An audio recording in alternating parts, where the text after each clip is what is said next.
وذكر فإن الذكرى تنفع المؤمنين.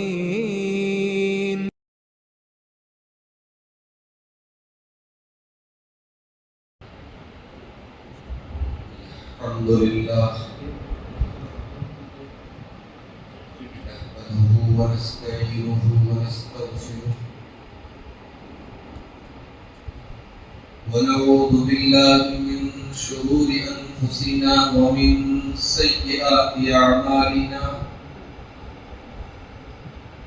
من يهده الله فلا مضل له ومن يضلل فلا هادي له. وأشهد أن لا إله إلا الله وحده لا شريك له وأشهد أن محمدا عبده ورسوله. يا أيها الذين آمنوا اتقوا الله حق تقاته ولا تموتن إلا وأنتم مسلمون. يا أيها الناس اتقوا ربكم الذي خلقكم من نفس واحدة وخلق منها زوجها وبث منهما رجالا كثيرا ونساء. واتقوا الله الذي تساءلون به والأرحام إن الله كان عليكم رقيبا. يا أيها الذين آمنوا اتقوا الله وقولوا قولا سديدا يصلح لكم أعمالكم ويغفر لكم ذنوبكم ومن يطع الله ورسوله فقد فاز فوزا عظيما. أما بعد فإن خير الحديث كتاب الله وخير الهدي هدي محمد صلى الله عليه وسلم وشر الأمور محدثاتها وكل محدثة بدعة وكل بدعة ضلالة وكل ضلالة في النار. أعوذ بالله من الشيطان الرجيم. بسم الله الرحمن الرحيم. واتقوا الله الذي تساءلون به والأرحام إن الله كان عليكم رقيبا. محترم حاضرین، بزرگوں، دوستوں، نوجوان ساتھیوں، ماؤں اور بہنوں، پیارے بچوں، جیسا کہ کل ہم نے یہ وعدہ کیا تھا کہ آج کی ہماری جو گفتگو ہوگی وہ گھروں میں، خاندانوں میں ہونے والے لڑائی جھگڑے اور اختلافات کا کیا حل ہے اس پر ہوگا. میرے بھائیوں، اللہ تعالیٰ نے ہمیں اور آپ کو انسان بنایا اور انسان کو اللہ تعالیٰ نے رشتوں میں گھرا ہوا بنایا ہے. ہم دنیا میں اکیلے نہیں، مختلف رشتوں میں ہم بدلے ہوئے. ہم کسی کے بیٹے ہیں، پھر آگے چل کر کے ہم کسی کے شوہر بنتے ہیں، کسی کے باپ بنتے ہیں، کوئی ہمارا بھائی ہے، کوئی ہمارا چاچا ہے، کوئی تایا ہے، کوئی ماموں ہے، کوئی نانا ہے. یہ سارے رشتے جو ہیں ان سے ہم گھرے. اور رشتوں کی اسلام میں بڑی اہمیت ہے. رشتہ اللہ نے بنایا، اسے ہمیں اور آپ کو کاٹنے کا، توڑنے کا کوئی نہیں. اسلام میں رشتہ جوڑنے کا ہوتا ہے، توڑنے کا. قرآن کریم کی وہ آیت جو ہم ہر خطبے میں سنتے ہیں، سورہ نساء کی پہلی آیت، اس میں اللہ تعالیٰ نے ہمیں رشتوں کے بارے میں خبردار کیا. وَاتَّقُوا اللَّهَ الَّذِي تَسَاءَلُونَ بِهِ وَالْأَرْحَامَ. اس اللہ سے ڈرو جس اللہ کے نام سے تم ایک دوسرے سے سوال کرتے ہو، اور رشتوں کو کاٹنے سے ڈرو، رشتوں کو توڑنے سے ڈرو. ان اللہ کان علیکم رقیبا. اللہ تمہارے ایک ایک عمل پر نگراں ہے، تمہاری نگرانی کر رہا ہے، تمہیں واچ کر رہا ہے. اللہ کے نبی صلی اللہ علیہ وسلم فرماتے ہیں کہ قیامت کے دن جب نفسی نفسی کا عالم ہوگا اور لوگ اللہ کے نبی صلی اللہ علیہ وسلم کے پاس شفاعت کے لیے آئیں گے اور اللہ کے نبی شفاعت کریں گے بھی، اس کے بعد جب لوگ پل صراط پر جائیں گے اور پل صراط کو کراس کیے بغیر کوئی جنت میں نہیں جا سکتا، تو وہاں پر اللہ کے نبی فرماتے ہیں کہ دو چیزیں انسان کے دائیں بائیں ہوں، ایک امانت ہوگی، ایک رحم ہوگا، رشتہ داری۔ امانت میں گڑبڑ تب بھی برباد، اور رشتہ داری میں اگر ہم نے خرابی کی، رشتوں کو توڑا ہے، تب بھی ہم پل صراط کے اس پل سے گر جائیں گے۔ یہ دو چیزیں انسان کو پل صراط پر بنایا جا سکے۔ میرے بھائیوں، جب رشتہ داری اتنی امپورٹنٹ چیز ہے اور ہم رشتہ داروں سے گھرے ہوئے، تو ہمیں بنیادی بات یاد رکھنی چاہیے کہ ہمیں دنیا میں صبر سے اور برداشت سے کام لینا۔ ہم جنگل میں نہیں رہتے، ہم آبادی سے دور نہیں رہتے، ہم ان رشتوں میں ہیں۔ تو کہاوت ہے کہ جب چار برتن ایک ساتھ ہوتے تو ٹکرائیں۔ یہ رشتے ہیں تو ہم آپس میں کچھ نوک جھوک ہوگی، کچھ ہمیں کسی کی بات بری لگی ہوگی، ہمیں اس پر صبر اور برداشت کا مادہ اپنے اندر پیدا کرنا۔ اللہ کے پیارے نبی فرماتے ہیں المؤمن الذي يخالط الناس ويصبر على اذاهم خير من المؤمن الذي لا يخالط الناس۔ وہ مسلمان جو لوگوں میں گھل مل کر کے رہتا ہے اور لوگوں کی تکلیف پر صبر کرتا ہے، برداشت کرتا ہے، جب وہ لوگوں سے گھلے گا ملے گا، تعلقات بنائے گا، رشتے بنائے گا، تو ظاہر ہے لوگ تکلیف بھی دیں گے۔ ہر آدمی آپ کی تعریف نہیں کرے گا، ہر آدمی آپ کے من کے مطابق کام نہیں کرے گا۔ اللہ کے پیارے نبی فرماتے جو لوگوں کے ساتھ گھلے گا ملے گا اور صبر سے کام لے گا، وہ اس مومن سے بہتر ہے جو لوگوں سے الگ تھلگ رہتا ہے، جو لوگوں سے ملتا ہی نہیں ہے، جب ملے گا نہیں تو صبر کرنے کی ضرورت نہیں پڑے گی۔ آپ لوگوں کے بیچ میں ہیں تو صبر کرنا پڑے، اور اگر آپ کو یہ لگتا ہے کہ صبر کرنا بہت کٹھن کام ہے تو ذرا یاد کرو اللہ تبارک و تعالیٰ کی صبر۔ لا احد اصبر علی اذن من اللہ، اللہ تعالیٰ سے زیادہ تکلیف کے اوپر صبر کرنے والا کوئی نہیں ہے۔ دنیا اس اللہ کو گالیاں دیتی ہے، دنیا اس اللہ کے ساتھ دوسروں کو شریک کرتی ہے۔ عیسیٰ علیہ السلام کو لوگ اللہ کا بیٹا قرار دیتے ہیں، عزیر علیہ السلام کو لوگ اللہ کا بیٹا قرار دیتے ہیں، اس کے باوجود اللہ تعالیٰ ایسا نہیں کہ سارے مشرکوں کو ختم کر دیتا ہے، ان کو بھی جلا رہا ہے، ان کو بھی کھلا رہا ہے، ان کو بھی پلا رہا ہے، ان کو بھی روزی روٹی دے رہا ہے، جو سزا ہوگی آخرت ہوگی۔ دنیا میں اللہ تعالیٰ ان کو بھی جینے کا حق دے رہا ہے۔ اللہ سے زیادہ صبر کرنے والا بھئی ایک ہوتا ہے کہ آپ کو کسی نے کچھ کہہ دیا، آپ کو غصہ ہوتا ہے، مگر سامنے والا پاورفل تھا، کر کیا سکتے تھے، لیکن اللہ کے سامنے ہم کیا کریں؟ اللہ تو اللہ کو شریک قدیر ہے، ہم تو اس کی مخلوق ہیں، اس کے بندے ہیں۔ اللہ پل بھر میں چاہے سب دھرتی سر میں بٹھا دے، لیکن اسی دھرتی پر اللہ کو چھوڑ کے جانوروں کی عبادت ہوتی ہے، اسی دھرتی پر اللہ کو گالیاں دی جاتی۔ کبھی جائیے آپ سوشل میڈیا پر دیکھیے، وجہ جو بھی ہو، اسلام کے متعلق غلط فہمی کہہ لیجیے، اللہ کا مقام نہیں جانتے یہ کہہ لیجیے، اللہ کو گالیاں دیتے ہیں، اللہ کے بارے میں اتنی گندی زبان استعمال کرتے ہیں اللہ کو، لیکن اللہ ان کو بھی رزق دے رہا ہے، اللہ کو کھلا رہا ہے۔ تو یہ پہلی بنیادی بات یاد رکھیے، رشتوں کو سنبھالنا ہے تو صبر سے کام لینا ہے۔ آپ کے اندر پیشنس ہونا چاہیے، صبر ہونا چاہیے، برداشت کرنا چاہیے۔ دوسری بنیادی بات، رشتوں کو بچانا ہے تو اب کو درگزر کو لازم کرنا۔ دنیا میں کوئی پرفیکٹ نہیں ہے۔ اگر آپ ایک ساس ہیں اور آپ یہ سوچیں کہ آپ کی بہو ہمیشہ آپ کے من کی کا کام کرے گی، پاسبل ہے۔ آپ ایک شوہر ہیں اور آپ کی یہ خواہش ہے کہ آپ کی بیوی کے اندر وہ ساری خوبیاں پیدا ہو جائیں جو آپ کو ریکوائرڈ ہے، جو مطلوب ہے، دیٹ از ناٹ پاسبل۔ آپ ایک باپ ہیں، آپ چاہتے ہیں کہ آپ کا بیٹا بالکل حضرت لقمان کے بیٹے کی طرح فرما بردار ہو، نہیں ممکن۔ کوئی پرفیکٹ نہیں، زندگی میں غلطیاں ہوں گی، مسٹیکس ہوں گی، درگزر کر دو۔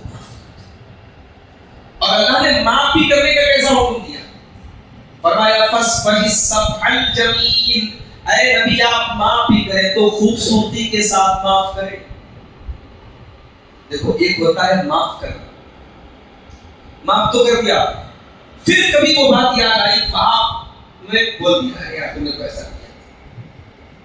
اللہ نے کہا کہ ایسا معاف کرو کہ بس وہی صفائی جمیل خوبصورتی کے ساتھ معاف کرو، ایسا معاف کرو کہ پھر کبھی اس غلطی کا تانا مت دینا، اس غلطی پر کبھی ٹوکنا نہیں، اس غلطی کا کبھی نام بھی مت دینا۔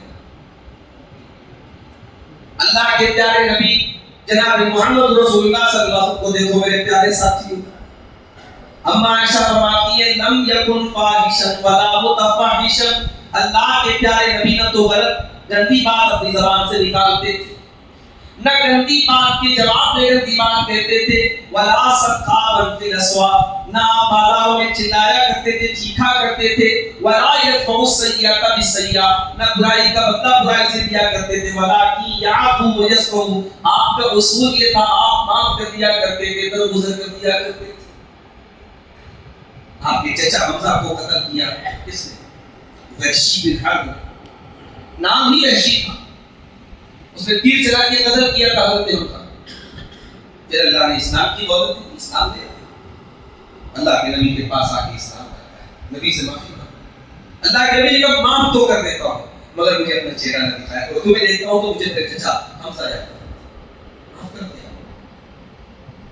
جس نے آپ کے محبوب چچا کو قتل کیا آپ نے اس کو معاف کر دیا، جس نے آپ کی بیٹی زینب پر تیر چلایا اور اسی تیر کے زخم سے وہ انتقال کر گئی اسے آپ نے معاف کر دیا۔ مکہ کی سرزمین پر آپ نماز پڑھتے تھے، سجدے کی حالت میں آپ کی گردن پہ لا کے گندگیاں ڈالی جاتی تھی، آپ کا گلا دبانے کی کوشش کی، آپ پر طائف میں پتھر برسائے گئے، آپ کو اپنے وطن سے نکلنے پر مجبور کیا۔ آپ نے کیا کیا؟ اسلام میں تو انتقام لینا جائز ہے نا، بدلہ لینا تو جائز ہے، مگر آپ نے کیا ایگزامپل قائم کیا، کیا مثال ہے؟ جب مکہ فتح ہوا وہ سارے کے سارے دشمن آپ کے سامنے کھڑے تھے، آپ کو پورا پاور حاصل تھا، پورا اختیار حاصل تھا، آپ چاہتے تو بدلہ لے لیتے، آپ چاہتے تو پلڑ میں سب کو ختم کروا دیتے، مگر آپ نے بیک زبان فرمایا لا تثریب علیکم اليوم اذهبوا انتم طلقاء، جاؤ تم سب کے سب آزاد ہو، محمد رسول اللہ کسی سے انتقام نہیں لے، بدلہ نہیں ہوگا، میرے نبی کی رشتے نہیں بدلا، آپ نے معاف کر۔ یہ رشتے کیوں آج گڑبڑ ہو رہے؟ بڑے بھائی کو چھوٹے بھائی نے کچھ کہہ دیا، بڑا بھائی معاف کرنے کو تیار، بیٹے نے کبھی کوئی گستاخی کر دی، باپ نے زندگی بھر کے تعلق ختم کر، بہو سے کوئی غلطی ہو گئی، ساس معاف کرنے کو تیار۔ ہم انسان ہیں میرے بھائی، ہم آدم کی اولاد ہیں، غلطیاں ہماری فطرت میں لکھی، ایک دوسرے کو درگزر کر دیا۔ حضرت عمر فاروق جیسا صحابی امیر المومنین بن چکے ہیں، خلیفہ وقت بن چکے ہیں، ایک آدمی آتا ہے جس کا نام کویینہ بن حصن ہے، وہ آ کر کے کہتا ہے انک لا تاتینا بالجزل ولا تحکم بیننا بالعدل، اے عمر تم ہمارے ساتھ انصاف نہیں کرتے ہو، ہمیں ہمارا حق نہیں دیتے ہو۔ حضرت عمر سے کہہ رہا ہے کہ آپ ہمارے ساتھ انصاف نہیں کرتے، آپ ہمیں نہیں دیتے ہمارا حق۔ حضرت عمر کو غصہ آیا، ویسے بھی حضرت عمر بہت غصے والے انسان تھے، بہت تیز آپ کو غصہ آیا۔ اسی مجلس میں ایک تابعی بیٹھے جن کا نام حر بن قیس تھا، انہوں نے کہا امیر المومنین اللہ تعالیٰ قرآن میں کہتا ہے خذ العفو وامر بالعرف واعرض عن الجاہلین، اللہ قرآن میں کہتا ہے معاف کر دیا کرو، نیکی کا حکم دیا کرو اور جاہلوں کو نظر انداز کر دیا کرو۔ اے امیر المومنین یہ جاہل انسان ہے، آپ اس کی باتوں کا برا نہ مانیے، آپ درگزر کر دیجیے، معاف کر دیجیے۔ بخاری کے الفاظ ہیں، حضرت عمر کے سامنے جب قرآن کی آیت پڑھی گئی فوراً سارا غصہ جو تھا وہ بیٹھ گیا، سارا غصہ ٹھنڈا ہو گیا، اور حدیث کے الفاظ ہے وَكَانَ وَقَافًا عِندَ كِتَابِ اللَّهِ، حضرت عمر فاروق رضی اللہ تعالیٰ عنہ جب قرآن کی آیت پڑھی جاتی تھی، جب قرآن کی کوئی آیت آ جاتی تھی، قرآن کا فیصلہ آ جاتا تھا، حضرت عمر وہیں پر اسٹاپ ہو جاتے تھے، رک جاتے تھے، اس کے بعد کوئی ریئیکشن نہیں کرتے تھے، کوئی بات نہیں کرتے۔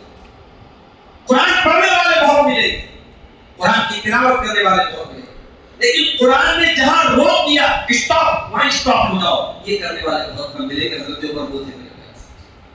غصہ آیا، اور یہ بھی یاد رکھیے اسلام آپ کو یہ نہیں سکھاتا کہ آپ کو غصہ نہ آئے، غصہ تو آئے، انسان کی فطرت میں ہے اینگر، غصہ، لیکن آپ کو جب غصہ آئے تو اپنے غصے کو کنٹرول کر لو اور سامنے والے کو معاف کر دو. اسلام. اسی لیے اللہ کے پیارے نبی صلی اللہ علیہ وسلم فرماتے ہیں لیس الشدید بالسرعہ، پہلوان وہ نہیں ہے جو سامنے والے کو پچھاڑ دے پٹک دے. جو کشتی میں سامنے والے کو اٹھا کے پٹک دے وہ پہلوان نہیں ہے، بلکہ پہلوان وہ ہے الذی یملک نفسہ عند الغضب، جو غصے کے ٹائم اپنے آپ کو کنٹرول کر لے. دنیا میں زیادہ تر جو مرڈر کے واقعات ہوتے ہیں غصے کی وجہ سے، دنیا میں زیادہ تر ایکسیڈنٹس ہوتے ہیں انسان غصے یا نشے کی وجہ سے. گھروں میں طلاق ہوتی ہے اسی غصے کی وجہ سے، گھروں میں جھگڑے ہوتے ہیں اسی غصے کی وجہ سے، تلواریں چلتی ہیں اسی غصے کی وجہ سے. تو درگزر کر دو میرے پیارے ساتھی. ایک اور چیز یاد رکھیے، خاندان میں جھگڑے کیوں ہوتے؟ ہم سنی سنائی باتوں کا یقین کرتے ہیں. ہمارا کسی سے اختلاف ہوا، اس کے بارے میں کچھ بھی کسی نے سنایا، ہم فوراً مان گئے. یہ مومن کی شان ہے. یا ایھا الذین آمنوا ان جاءکم فاسق بنبأ فتبینوا، اے ایمان والو جب تمہارے پاس کوئی فاسق آدمی، کوئی ان آتھینٹک آدمی، کوئی غیر معتبر آدمی، کوئی بے بھروسے کا آدمی کوئی خبر لے کر کے آئے تو تحقیق کر لو، اس بات پر فوراً یقین نہ کر لو. اگر تم بغیر تحقیق کے اس کی بات پر یقین کر لو گے تو ہو سکتا ہے ان تصیبوا قوما بجہالۃ فتصبحوا علی ما فعلتم نادمین، تو ہو سکتا ہے کہ تمہیں اپنے کام پر پچھتانا پڑ جائے، اپنے ری ایکشن پر تمہیں بعد میں شرمندہ ہونا پڑ جائے. کبھی بھی کوئی خبر آئے تو تحقیق کرو. ہم تحقیق کرتے ہیں. ہمارے دشمن کے بارے میں خبر آئی ہے ہم تو مان لیتے ہیں، پھیلاتے ہیں، اس کو پبلش کرتے ہیں. دشمنی میں بھی اسلام دنیا کا ایک اصول ہے، every thing is fair in the world war, محبت اور جنگ میں سب جائز ہے. اسلام کا یہ اصول ہے، اسلام میں جنگ میں سب جائز ہے، نہ محبت میں سب جائز ہے. اسلام میں جنگ کے میدان میں بھی سب جائز ہے. وَلَا يَجْرِمَنَّكُمْ شَنَآنُ قَوْمٍ عَلَىٰ أَلَّا تَعْدِلُوا، اے ایمان والو اگر کسی سے تمہاری دشمنی ہے، دشمنی کا یہ مطلب نہیں کہ تم انصاف کا دامن اپنے ہاتھ سے چھوڑ دو. اعدلوا هو اقرب للتقوى، اے ایمان والو ہمیشہ انصاف کا، جسٹس کا دامن تھامے رہو، انصاف کا کبھی دامن ہاتھ سے نہ جائے. تو یہ بنیادی بات ہے کہ ہم سنی سنائی بات پر یقین، اور اگر ہم سنی سنائی بات پر یقین کرتے ہیں تو ہم شریعت کی نظر میں ایک ذمہ دار مسلمان نہیں، ایک رسپانسبل مسلمان. اللہ کے نبی نے فرمایا کفا بالمرء کذبا ان یحدث بكل ما سمع، وہ انسان بہت بڑا جھوٹا ہے جو ہر سنی سنائی بات پہ یقین کر لے، اس کو بیان کرے. اپنے نوجوانوں کے پاس اور بھی کہنا چاہتا ہوں،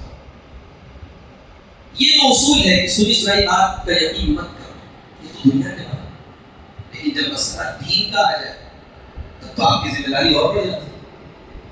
کوئی حدیث آئی آپ نے واٹس ایپ پر شیئر کر دی، اسٹیٹس لگا دیا، فیس بک پر پوسٹ کر دیا، آپ نے پتا کیا، آپ نے تحقیق کی کہ حدیث صحیح ہے. حدیث کے نام پہ لاکھوں موضوع روایات مارکیٹ میں وائرل ہو رہی، حدیث کے نام پر ہزاروں صحیح حدیثیں دھڑلے سے شیئر ہو. کبھی آپ نے کئی سوشل میڈیا پر ایک حدیث پڑھی ہوگی جس میں فجر کی نماز جان بوجھ کر کے چھوڑ دی چہرے کا نور ختم ہو جاتا، ظہر کی نماز جس نے جان بوجھ کر کے چھوڑ دی روزی روٹی کی برکت ختم ہو جاتی، عصر کی نماز چھوڑ دی تو بچے نالائق ہو جاتے ہیں، مغرب کی نماز چھوڑ دی تو صحت برباد ہو جاتی ہے، عشاء کی نماز چھوڑ دی تو یہ ہو جاتا ہے. آپ کو لگا یار یہ تو بڑی کام کی بات ہے، 5 ٹائم کی الگ الگ نمازوں کو چھوڑنے کی 5 الگ الگ سزا ہے، دل کو اپیل کر رہی ہے. کھٹا کے آپ نے شیئر موضوع روایت ہے، کوئی حدیث ہی نہیں اس ٹائپ. کیا ہمیں نماز کی اہمیت بیان کرنے کے صحیح حدیثوں کی کمی ہے کہ ہم موضوع روایتوں کا سہارا لیں؟ اسی لیے علامہ البانی رحمۃ اللہ علیہ بہت اسٹرکٹ تھے اس معاملے. یہ جو ہمارے یہاں فضائل اعمال پڑھتے ہیں ہمارے تبلیغی بھائی، فضائل اعمال پرندہ ہے صحیح بہت موضوع روایت پڑھی اس کے موضوع روایتیں، صحیح روایتیں، قصے، کہانیاں. پوچھو بھائی کیوں بیان کرتے ہو؟ تو کہتے ہیں کہ یہ فضائل ہے، فضائل میں صحیح روایتیں چل جائیں. بھائی میں کہتا ہوں آپ جس چیز کی فضیلت بیان کریں گے وہ کوئی نہ کوئی عمل ہوگا نا. مثال کے طور پر فضائل درود، فضائل درود بہت صحیح روایت پڑھ کے سنا ہے تو درود تو ایک عمل ہوا کہ نہیں ہوا. فضائل نماز نماز ایک عمل ہے کہ نہیں؟ فضائل روزہ، روزہ ایک عمل ہے کہ نہیں؟ تو فضائل میں صحیح حدیث کیوں پیش کریں؟ اگر کسی مسئلے میں کوئی صحیح روایت نہیں ہے نہیں پیش کریں. مثال کے طور پہ قرآن کی سورتوں کی فضیلت میں بہت ساری صحیح اور موضوع روایت ہے. مثال کے طور پہ سورہ یاسین قرآن کا دل ہے، موضوع روایت ہے. سورہ رحمان قرآن کی دلہن ہے، موضوع روایت ہے.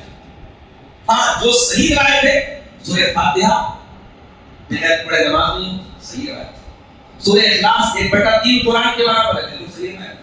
سورہ بقرہ گھر میں پڑھی جائے شیطان بھاگ جاتا ہے، بالکل صحیح روایت ہے. آیت الکرسی آپ نے پڑھ کے سو جاؤ، رات بھر اللہ تعالیٰ کی طرف سے حفاظت کرنے والا حفاظت کرے گا. تو جو صحیح روایت ہے دیٹ از انف وہ ہمارے لیے کافی. ہمیں موضوع اور صحیح روایت کی کوئی ضرورت نہیں ہے.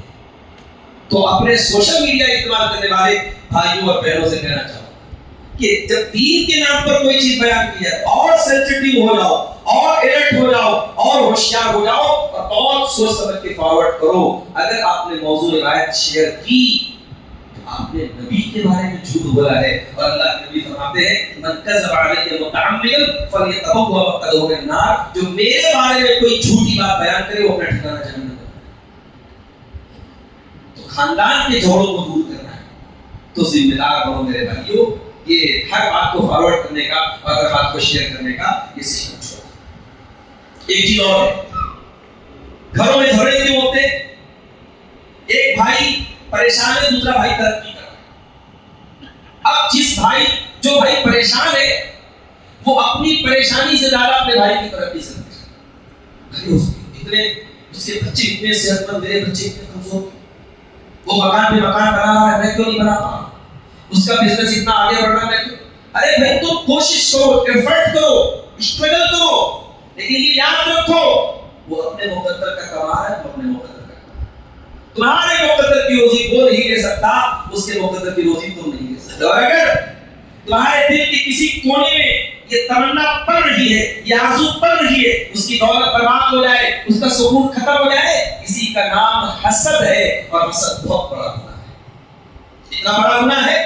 اللہ کے پیارے نبی فرماتے ہیں ان الحسد یاکل الحسنات، حسد تمہاری نیکیوں کو کھا جاتا ہے. کما تاکل النار الحطب، جیسے آگ لکڑیوں کو کھا جاتی ہے.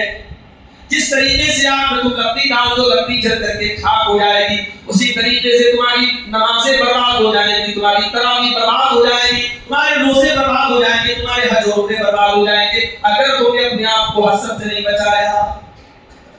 دنیا کا پہلا مرڈر حسد کی وجہ سے. وَاتْلُ عَلَيْهِمْ نَبَأَ ابْنَيْ آدَمَ وَاتْلُ عَلَيْهِمْ نَبَأَ ابْنَيْ آدَمَ بِالْحَقِّ إِذْ قَرَّبَا قُرْبَانًا فَتُقُبِّلَ مِنْ أَحَدِهِمَا وَلَمْ يُتَقَبَّلْ مِنَ الْآخَرِ. اے نبی آدم کے دونوں بیٹوں کا واقعہ سنا دو. دونوں نے قربانی پیش کی، ایک کا نام حابیل تھا، ایک کا نام قابیل تھا.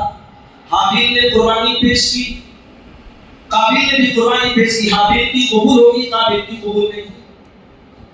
تو جس کی قبول نہیں ہوئی قابیل، اس کے دل میں حسد پیدا ہو گیا. اس نے اپنے بھائی سے کہا کہ میں تجھے قتل کر دوں.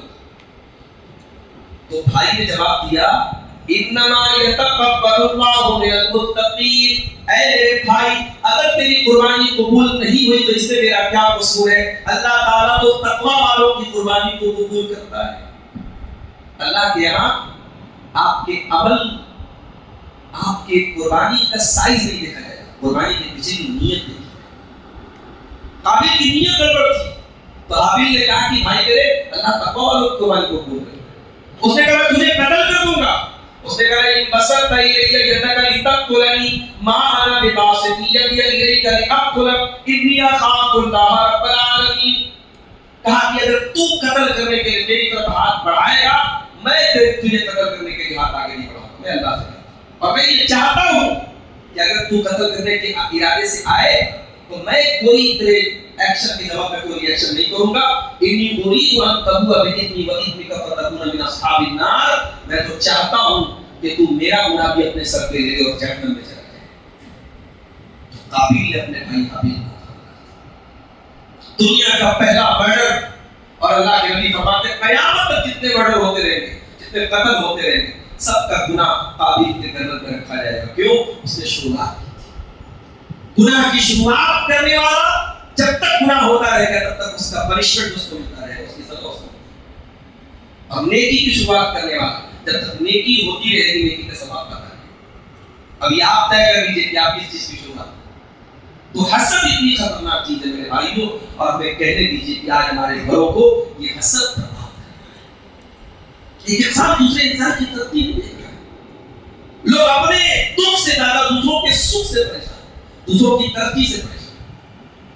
جب اللہ کے رسول فرماتے ہیں بچہ ماں کے پیٹ میں ہوتا ہے 4 مہینے کا ہوتا ہے 120 دن کا، فرشتہ آتا ہے اور 4 چیزیں لکھ دیتا ہے، فَيُكْتَبُ عَمَلُهُ وَأَجَلُهُ وَرِزْقُهُ، کیا عمل کرے گا، کتنی عمر پائے گا، کتنی روزی پائے گا، وہ شقی و سعید بدبخت ہوگا یا نیک بخت ہوگا، جنت میں جائے گا یا جہنم میں جائے گا۔ یہ 4 باتیں لکھ دی گئی۔ ہمارے مقدر سے زیادہ روزی ہمیں نہیں مل سکتی، ہم ماں کے پیٹ میں تباہی ہوتی ہے۔ کیوں حسد کرتے ہوتے ہیں؟ حسد کر کے ہم سوائے اپنا نقصان کرنے کی۔ ہاں یہاں ایک بات اور نوٹ کرو، ایک ہوتا ہے حسد۔ حسد کا مطلب کیا ہوتا ہے؟ میں یہ تمنا کروں کہ سامنے والے کی نعمت چھین جائے اور مجھے مل جائے، یہ حسد ہے۔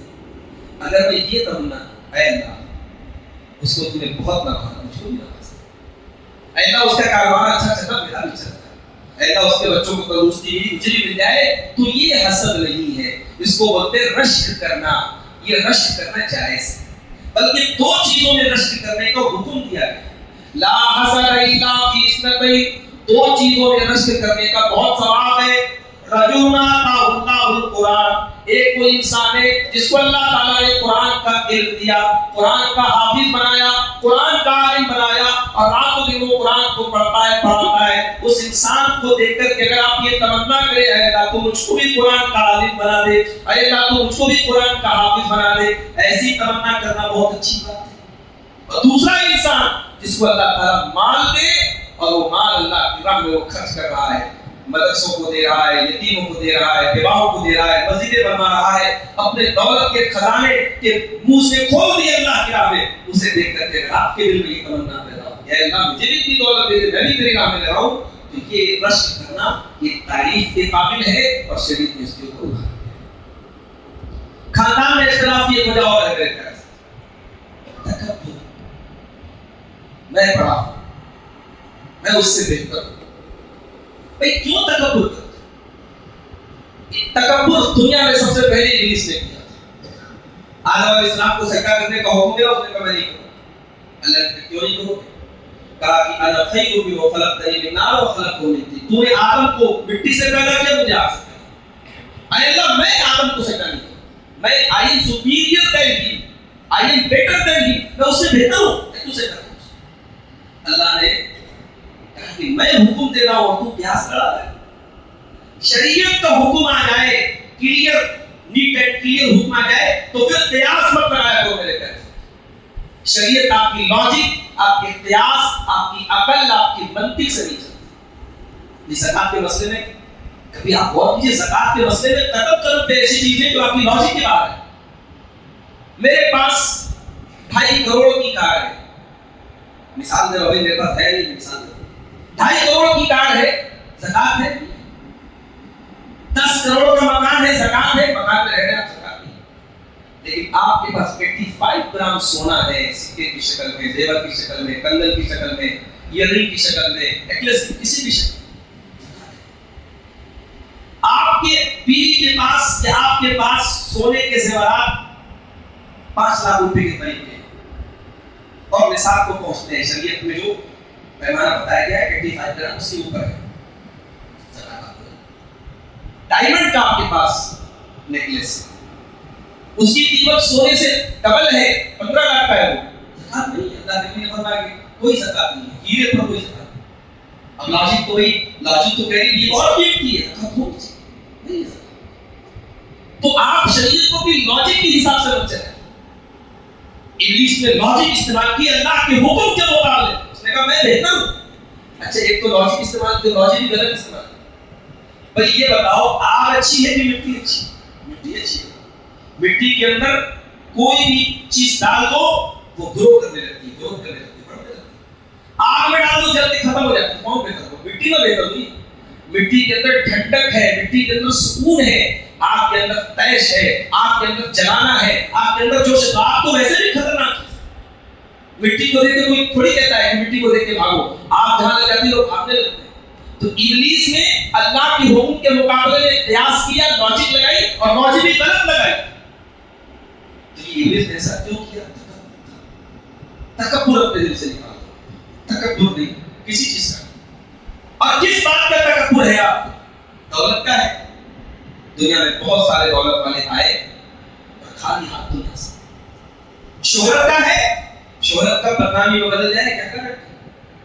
طاقت کا ہے، آج طاقت ہے کل بڑھاپے میں کمزور ہو جاؤ گے، دوسروں کے ساتھ ہے۔ جس چیز کا بھی غرور ہے، تکبر ہے، وہی چیز ختم ہو جائے۔ اسی لیے اللہ کے پیارے نبی فرماتے ہیں لا يدخل الجنت من كان في قلبه مثقال ذرة من الكبر، جس کے دل میں ذرہ برابر بھی تکبر ہوگا وہ جنت میں نہیں جائے گا۔ صحابہ نے پوچھا اللہ کے رسول، ایک انسان یہ چاہتا ہے اس کا جوتا اچھا ہو، اس کا کپڑا اچھا ہو، اچھا کپڑا پہن کے نکلیں گے، اچھا جوتا پہن کے نکلیں گے، اپنے سے کمتر لوگوں کو دیکھیں گے تو ایک احساس ہوگا اپنے بہتر ہونے کا، تو کیا یہ بھی تکبر ہے؟ آپ نے فرمایا اچھا کپڑا پہننا، اچھا جوتا پہننا یہ تکبر نہیں۔ اللہ تعالیٰ خوبصورت ہے، خوبصورتی کو پسند کرتا ہے میرے صحابہ۔ تکبر یہ ہے الکبر بطر الحق وغمط الناس، تکبر یہ ہے کہ تم حق بات کو قبول نہ کرو، سچائی کو نہ مانو کہ تمہاری ناک کٹ جائے۔ سارا مسئلہ یہ ہے، کبھی کبھی ہمارے لیے ہماری ناک زیادہ بڑی ہو جاتی ہے سچائی کے مقابلے۔ تو تکبر سے بچو میرے بھائی، اگر آپ کی غلطی ہے مان لو، آپ چھوٹے نہیں ہو جائیں گے۔ اگر اپنی غلطی ہے اور مان لیا تو آپ چھوٹے نہیں ہوں گے، اللہ آپ کو عزت دے گا۔ اور اسی تکبر کا اپوزٹ ہے تواضع، گراؤنڈ ٹو ارتھ ہو جاؤ، ڈاؤن ٹو ارتھ ہو جاؤ، اپنے آپ کو ڈاؤن کر لو، اپنے آپ کو چھوٹا بنا لو، پھر دیکھو اللہ کیسی عزت کرے۔ شیخ عبد الرحمن السدیس امام حرم ہے، کروڑوں روپیہ ان کی مہینے کی سیلری ہے، ان کے پاس کتنی دولت ہوگی وہ جانتے ہیں۔ رمضان میں تصویریں آتی ہیں، حرم شریف میں کام کرنے والے جو صفائی کے جو ذمہ دار ہوتے ہیں، جو کرمچاری ہوتے ہیں، جو ورکرز ہوتے ہیں، ان کے ساتھ بیٹھ کے شیخ سدیس جو ہے باقاعدہ افطار کرتے ہیں۔ یہ تواضع ہے اور یہ ہمارے نبی نے ہمیں سکھائی۔ ہمارے پیارے نبی صلی اللہ علیہ وسلم مدینہ میں نکلتے تھے، چھوٹے چھوٹے بچے آپ کو سلام کرتے تھے، اللہ کے پیارے نبی ان بچوں سے مسکرا کے ملتے تھے، انہیں سب کے سلام کا جواب دیتے تھے۔ کوئی بری عورت راستے میں ملتی تھی، اللہ کے نبی سے کوئی بات پوچھنی ہوتی تھی، اللہ کے پیارے نبی اس بری عورت کے بیچ بازار میں کھڑے ہو جاتے تھے اور سر جھکا کر کے غور سے اس کی بات سنتے۔ یہ تواضع تھا۔ نبی نے اپنے گھر میں کبھی ڈور مین نہیں رکھا، کبھی دربان نہیں رکھا، کبھی باڈی گارڈ نہیں رکھی۔ میرے نبی نے ہمیشہ سادگی سکھائی ہے، اپنے اندر سادگی پیدا کرو، تواضع پیدا۔ اور یاد رکھو طوفان جب آتا ہے، سیلاب جب آتا ہے تو جو تنے بہت مضبوط ہوتے ہیں وہ پہلے ٹوٹ جاتے ہیں، اور جو شاخیں نازک ہوتی ہیں، جن کے اندر لچک ہوتی ہے نا، وہ بڑے بڑے سیلاب میں بھی برقرار ہے۔ اپنے اندر لچک رکھو، اپنے اندر سافٹنس رکھو، انشاءاللہ بڑے بڑے طوفان اور سیلاب میں برقرار۔ خاندان کے جھگڑوں کو ختم کرنے کے لیے ایک اور بہت ضروری چیز ہے، بدگمانی سے بچو۔ بدگمانی کیا ہوتی ہے؟ اپنے من سے کبر پکانا، میرا کوئی خلاف میں کسی کے خلاف ہوں، اب وہ کونے میں بیٹھ کے بات کر رہا ہے، مجھے اجتنبوا کثیرا من الظن، اے ایمان والو بہت زیادہ گمان نہ کیا کرو، ان کثیرا من الظن ان بعض الظن اسم، کیونکہ کچھ گمان ایسے ہوتے جو گناہ تک لے کے چلے جاتے ہیں۔ بدگمانی سے بچو اے ایمان والو۔ اللہ کے نبی صلی اللہ علیہ وسلم فتویٰ اعتکاف میں بیٹھے تھے، آپ کی بیوی حضرت صفیہ آپ سے ملنے کے لیے، آپ اپنی بیوی سے ملاقات کیے اور ملاقات کر کے اپنی بیوی کو ڈراپ کرنے کے لیے مسجد کے دروازے پر گئے، تو وہاں سے دو صحابی گزر رہے تھے۔ انہوں نے دیکھا کہ اللہ کے نبی کے ساتھ ایک خاتون ہے، تو ابھی ان لوگوں نے کچھ کہا نہیں، اللہ کے پیارے نبی نے دونوں کو بلایا، کہا کہ یہ جو خاتون جا رہی ہے حاضر صفیہ، یہ میری بیوی صفیہ ہے۔ کہا ہے اللہ کے نبی کیسی بات ہے، آپ ہمیں کلیریفیکیشن دے رہے، آپ وضاحت کر رہے، آپ کو بتانے کی کیا ضرورت ہے؟ آپ نے فرمایا ان الشیطان یجری من الانسان مجری الدم، شیطان انسان کے جسم میں ویسے ہی دوڑتا ہے جیسے خون دوڑتا ہے۔ تمہارے دماغ میں کوئی غلط فہمی کی بجلی پکے اس کے پہلے میں وضاحت کر دی کہ یہ خاتون جو آئی تھی یہ حضرت صاحب. اسے دو سبب ملا. ایک سبب یہ ملا کہ بدگمانی مت کرو کسی کے بارے میں, اور دوسرا سبب یہ ملا کہ ایسا موقع ہی مت دو کہ سامنے والا بدگمانی کرے. جہاں ضرورت پڑے اپنی پوزیشن کو کلیئر کر دو, اپنی حیثیت کو صاف کرو, اپنے آپ کو ایسی جگہوں سے بچاؤ. اگر کہیں جانے سے بھئی آپ شراب کے اڈے کے پاس سے گزریں گے تو بدگمانوں کی شراب کے اڈے کے پاس سے کیوں گزریں؟ راستہ بدل دو نا اپنا. حرام جگہوں, حرام چیزوں اور حرام کام کرنے والوں سے دور رہو, اپنی پوزیشن کو بچا کے رکھو, اپنے آپ کو دولت کی جگہوں سے بچا. گھر اور خاندان میں اختلاف کی بہت بڑی وجہ یہ کہ ہر آدمی کو اپنے حقوق پتہ ہے, اپنی ذمہ داری پتہ ہے. بہو کیا کہتی ہے؟ میری ذمہ داری تھوڑی آپ کی ماں کو کھانا ہے, میری ذمہ داری تھوڑی آپ کے بھائیوں کا کپڑا دھونا. اب صاحب کو لسٹ بنا کے رکھی ہے, یہ کام میری ذمہ داری ہے, یہ کام میری ذمہ داری ہے. ارے یہ لسٹ بنانے سے زندگی نہیں چلتی میری بہنوں, میری ماؤں. اگر ہر انسان اپنے کاموں کا ایک دائرہ بنا کے رکھے گا کہ اس سے زیادہ ہمیں نہیں کرنا ہے, زندگی ایسے.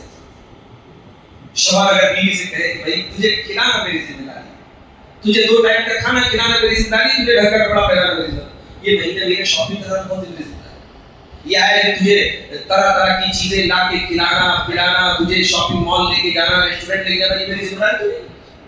تو وہاں تو آپ یہ نہیں بولتے کہ ذمہ داری کیا ہے, وہاں تو ایک ہمارا شوق ہے, ہمارا ارمان ہے. تو بہویں اور ساسوں میں جو اختلاف ہوتا ہے یہ اسی وجہ سے ہوتا ہے کہ ساس کو اپنے حقوق پتہ ہے, ذمہ داری نہیں پتہ ہے. بہو کو اپنے حقوق پتہ ہے, ذمہ داری نہیں پتہ ہے. شریعت کیا کہتی ہے؟ اپنے حقوق ادا کرو, اور اگر تمہارے اوپر اپنی ذمہ داریوں کو ادا کرو, تمہارے حقوق میں اگر کوئی کمی بھی ہو رہی ہے تو نظر انداز. ایک مرتبہ جنگ حنین کا موقع تھا, وقت زیادہ ہو رہا ہے, معذرت ہے, اور ایک 2 منٹ آپ کو. جنگ حنین کا موقع تھا. یہ جب اس جنگ میں مال غنیمت بہت آیا تھا, اللہ کے نبی نے مال غنیمت بانٹا تو انصاری صحابہ کو کچھ نہیں ملا, جبکہ ان کا کردار زیادہ بڑا تھا, وہ زیادہ بہادری سے لڑے تھے, اور جو نئے ایمان لائے تھے اللہ کے نبی ان کو کھل کر کے مال غنیمت دی. انصاری صحابہ کرام کے دل میں تھوڑا سا ملال تھا. انصاری صحابہ کرام نے آپس میں میٹنگ کی, ہمارے ساتھ اچھا نہیں ہو رہا ہے, ہمارے ساتھ ظلم ہو رہا ہے, ہمارے ساتھ انیائے ہو رہا ہے. اللہ کے پیارے نبی کو پتہ چلا, آپ نے فرمایا سارے انصاری صحابہ ایک جگہ اکٹھا ہو جائیں. سارے انصاری صحابہ ایک جگہ اکٹھا ہو گئے. آپ نے فرمایا یا معاشر الانصار, اے میرے انصاری صحابہ, الم اجدکم ذلال فہداکم اللہ بی, یہ بتاؤ کہ آنے کے پہلے مدینہ میں تم ایک دوسرے سے لڑا کرتے تھے, ذرا سی بات میں جھگڑا کیا کرتے تھے, میرے آنے کے بعد اللہ نے تم کو بھائی بھائی بنا دیا. کل تک تم پتھر کے بتوں کی عبادت کیا کرتے تھے, گمراہ میں بھٹکے ہوئے تھے, اللہ نے مجھے بھیج کر تم کو ہدایت دے دی. تم غریب تھے, کمزور تھے, فقیر تھے, اللہ نے مجھے بھیج کر تم کو دولت والا بنا دیا. یہ بات صحیح ہے یا نہیں؟ سارے انصاری صحابہ نے کہا اللہ و رسولہ امن, اے اللہ کے نبی ہم مانتے ہیں, اللہ کا ہم پر بہت احسان ہے, رسول کا ہم پر بہت احسان ہے. آپ نے کہا اے انصاری صحابہ, تم چاہو تو یہ بھی کہہ سکتے ہو اے اللہ کے نبی, مکہ سے آپ کو نکالا گیا تو آپ کا ساتھ دینے والے ہم لوگ تھے. تم چاہو تو یہ کہہ سکتے ہو کہ جب اسلام کو لڑائی کی ضرورت پڑی اپنا خون دے کر کے ہم نے اسلام کو بچایا ہے. اے میرے انصاری صحابہ, تم چاہو تو یہ بھی کہہ سکتے ہو. انصاری صحابہ رونے لگے, اے اللہ کے نبی ایسی کوئی بات نہیں ہے, ہم پر اللہ کا بہت احسان ہے, ہم پر رسول کا بہت احسان ہے. آپ نے فرمایا اے میرے انصاری صحابہ, کان کھول کر کے سن لو, لولا الہجرت لکنت امرا من الانصار, اگر ہجرت نہ ہوتی تو میں بھی تمہارے بیچ کا ایک انسان ہوتا, میں بھی انصار میں سے ہوتا, میں بھی مدینے کا انسان ہوتا. اے انصاری صحابہ, اگر لوگ الگ راستے پر چلے اور انصار الگ راستے پر چلے, لشلقت شیب الانصار, میں انصار کے راستے پہ چلنا پسند کروں گا. اے میرے انصاری صحابہ, جب لوگ اپنے اپنے گھروں کو جائیں گے, کوئی بھیڑ لے کے جائے گا, کوئی بکری لے کے جائے گا, کوئی اونٹ لے کر کے جائے گا, کیا تم یہ نہیں چاہو گے جب تم اپنے گھر کو پہنچو تو اللہ کے رسول تمہارے ساتھ جائیں؟ کیا تم یہ گوارا نہیں کرو گے؟ کیا تم یہ پسند نہیں کرو گے؟ الناس قصار والانصار شعار. اے انصاری صحابہ, کان کھول کر کے سن لو, اور لوگ تو میرے اوپر کے کپڑے کی طرح ہیں, لیکن تم میرے اندر کے کپڑے کی طرح ہو جو بدن سے چپکا رہتا ہے. تم میرے بڑے خاص لوگ ہو, بڑے قریبی لوگ ہو. اے اللہ تو انصار پر رحم فرما, اے اللہ تو انصار کے بچوں پر رحم فرما, اے اللہ تو انصار کے مردوں اور عورتوں پر رحم فرما. یہ نبی نے خطبہ کیا ہے, اور یہ خطبہ سن کر کے انصاری صحابہ دہاڑے مار مار کے